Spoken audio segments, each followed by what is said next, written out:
안녕하세요. 혹시 그런 경험 없으신가요?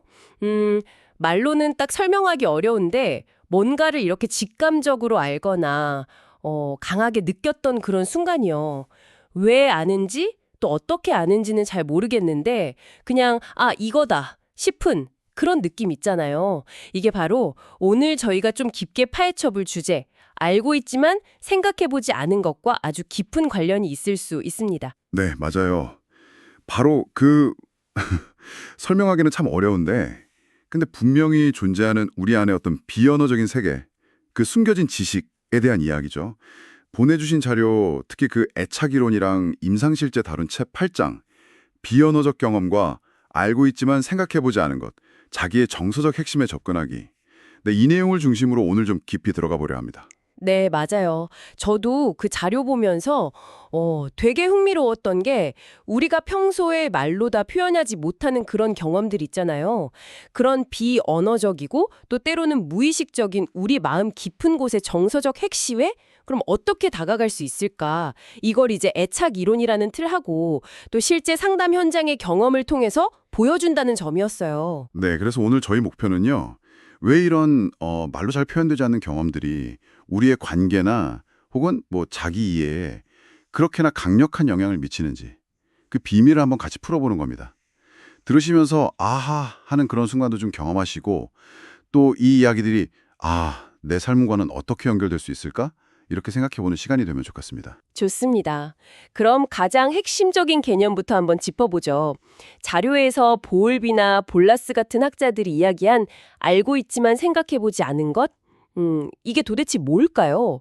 뭔가 알고는 있는데 한 번도 의식적으로 생각해본 적은 없는 그런 지식이라는 건가요? 네네. 뭐랄까 그런 뉘앙스예요.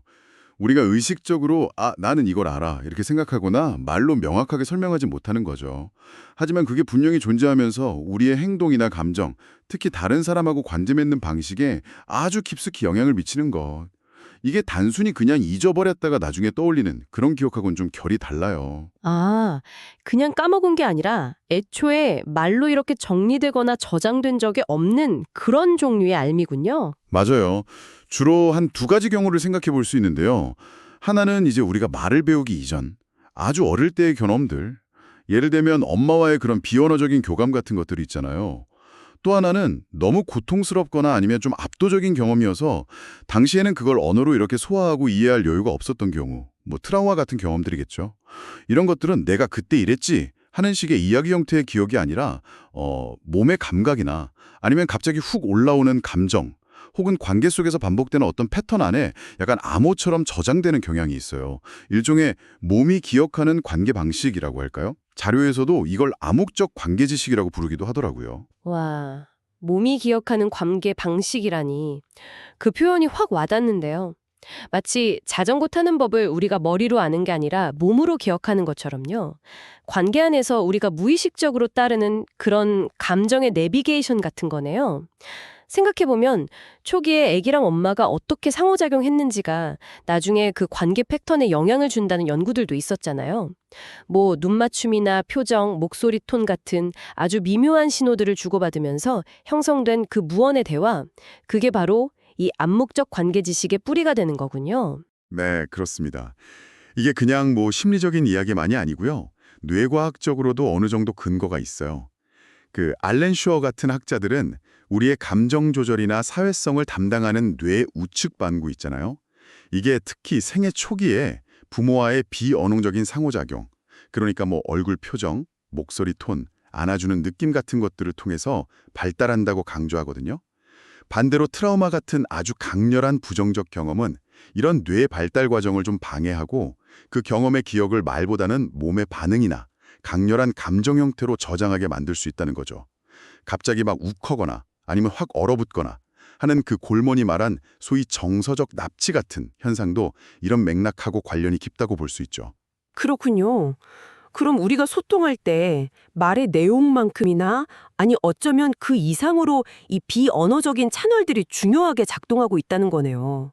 얼굴 표정, 그것도 아주 잠깐 스치는 그런 미세한 표정까지요. 그렇죠. 또 뭐 목소리 톤이나 크기, 말의 속도, 자세, 몸짓, 심지어 대화할 때 그 리듬이나 타이밍 같은 것들. 와, 정말 수많은 신호들이 오고 가는 거잖아요.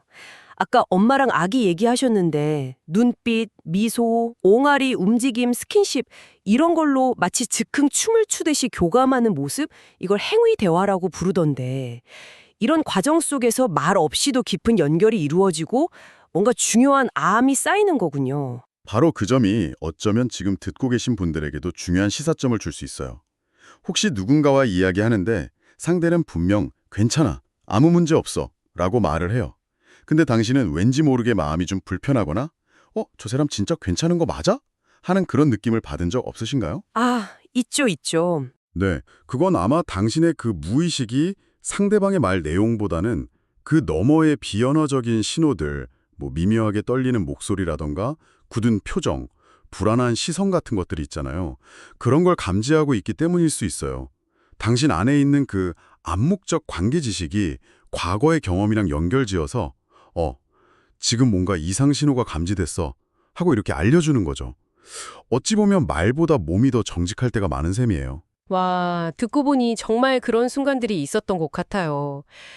그 속마음이랑 말이 좀 다를 때 느껴지는 그 미묘한 불일치 같은 거요. 그럼 이런 비언어적이고 암묵적인 지식들, 이 알고 있지만 생각해보지 않은 것들이 실제 우리 삶, 특히 관계 속에서는 구체적으로 어떻게 드러나는 걸까요?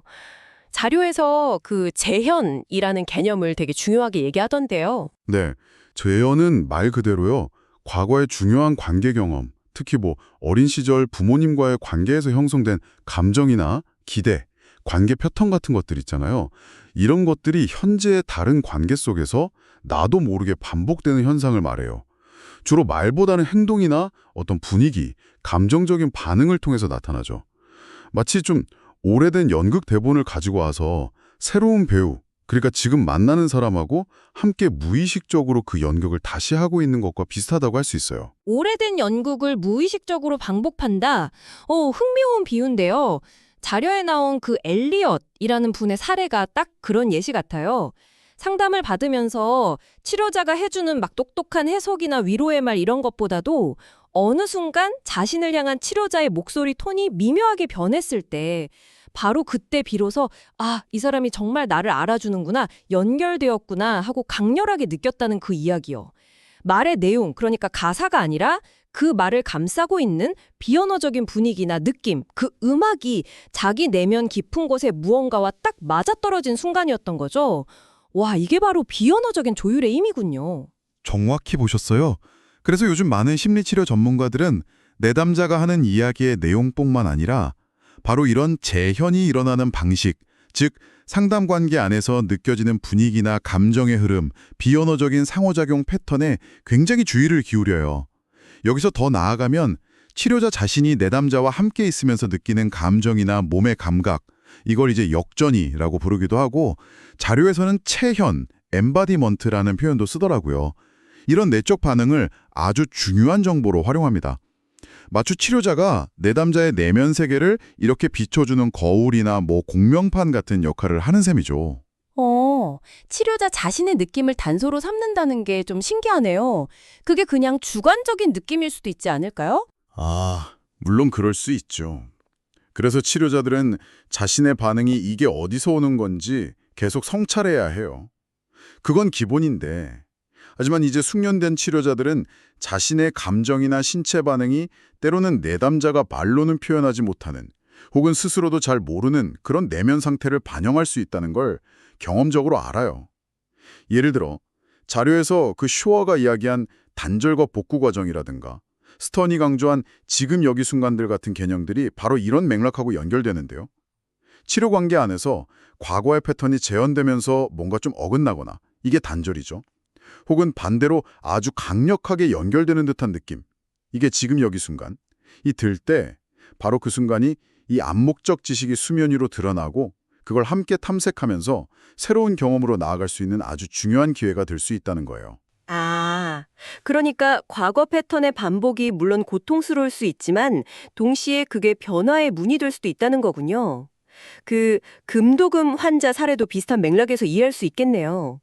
사회적으로는 굉장히 번듯하게 성공했지만 속은 텅 빈 느낌이었던 분인데 상담 중에 치료자가 자신이 뭔가 무시당하고 하찮게 취급받는 듯한 그런 불쾌한 느낌을 경험했다는 거잖아요. 네, 맞아요. 처음엔 그 느낌 때문에 힘들었는데 나중에 알고 보니까 그게 그 환자가 평소에 아내나 혹은 비판적인 어머니와의 관계에서 늘 경험하고 또 상대방에게 느끼게 만들었던 바로 그 감정이었던 거죠. 환자 자신이 말로는 표현하지 못하는 내면의 역동을 치료자가 대신 느껴주게끔 무의식적으로 유도한 셈인데 이걸 뭐 투사적 동일시라는 어려운 말로 설명하던데 참 미묘하면서도 강력한 비언어적 소통 방식이라는 생각이 드네요. 분위기가 치료자 안에서 특정 감정을 이렇게 불러일으키고 그럼 치료자는 그 감정을 단서 삼아서 이게 혹시 이분이 관계 속에서 자주 경험하거나 만들어내는 그런 느낌이 아닐까 하고 탐색해보는 거죠. 그리고 여기서 정말 빼놓을 수 없는 게 바로 몸의 역할이에요. 그 트라우마 연구의 권위자죠. 반데어 콜크가 몸은 기억한다, 더 바디 킵 스코어라고 했듯이요. 말로 다 표현되지 못하거나 너무 고통스러워서 외면했던 감정이나 기억들은 종종 우리 몸에 흔적을 남겨요. 뭐 이유 없이 가슴이 답답하다거나 목이 꽉 막힌 느낌이 든다거나 늘 어깨가 뭉쳐 있다거나 하는 식으로요. 몸이 대신해서 우리에게 뭔가 말을 걸고 있는 거죠. 그래서 상담 과정에서도 이런 신체 감각에 주의를 기울이고 그 의미를 같이 탐색하는 것이 아주 중요할 수 있습니다. 자, 그럼 오늘 이야기를 한번 정리해 볼까요? 우리가 느끼는 감정이나 다른 사람들과 맺는 관계의 많은 부분이 사실은 우리가 의식하는 수준 아래에서, 즉 아주 오래전에 우리 몸과 마음에 새겨진 비언어적인 신호들, 그리고 우리가 알고는 있지만 굳이 생각해보지 않았던 그런 암묵적인 지식들에 의해 움직이고 있다는 걸 알게 됐어요. 그렇다면 이 모든 이야기가 지금 이 방송을 듣고 계신 분들에게는 어떤 의미가 있을까요? 핵심은 이거 같아요. 다른 사람의 말 너머에 있는 그런 비언어적인 신호들에 귀 기울이는 것만큼이나 당신 자신의 내면에서 올라오는 신호들, 그러니까 갑자기 느껴지는 감정이나 몸의 미세한 감각들에도 좀 더 주의를 기울여 보는 거예요. 내가 왜 지금 이런 느낌이 들지? 하고 스스로에게 한번 질문해 보는 거죠.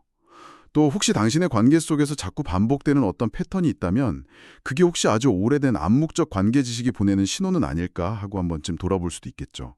그리고 무엇보다 진정한 이해와 깊은 연결은 때로는 많은 말을 통해서가 아니라 서로의 존재와 감정을 조용히 느끼고 알아주는 그런 비언어적인 순간에 더 강렬하게 찾아온다는 사실, 이걸 기억하면 좋겠어요.